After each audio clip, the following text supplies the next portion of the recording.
Nina uchungu sana. Mustafa akiwaachiliwa atarudi kutuua na huwa anatutishia. Na sasa sijui vile wasasi wake wakikaa pale Moi's Bridge wanafikiria vile watoto wa watu wanawawa kiholela.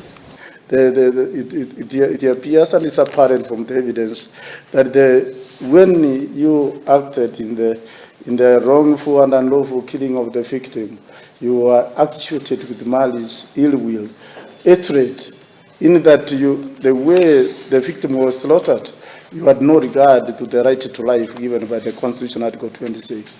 That demonstrates that really this was a killing which was not justified, a killing where there was no excuse, a killing which was planned, premeditated.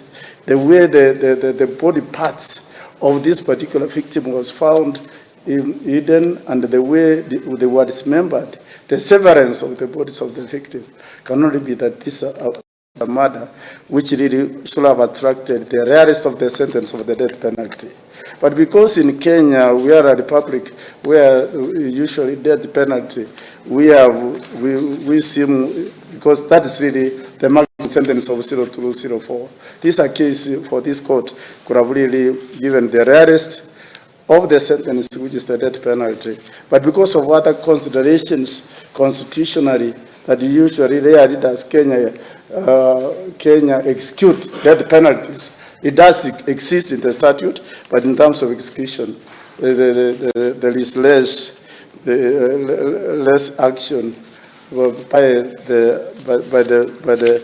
the president in the executive to then make orders of execution of death penalties.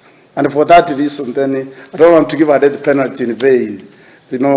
So for that matter, taking the heinous manner in which this crime was committed, I sentence you 45 years custodial sentence, and I've taken into account that this was a murder so heinous, which is motivated by hatred, ill will, and with a motive to commit this particular crime without due regard to the right to life. Nake minister wa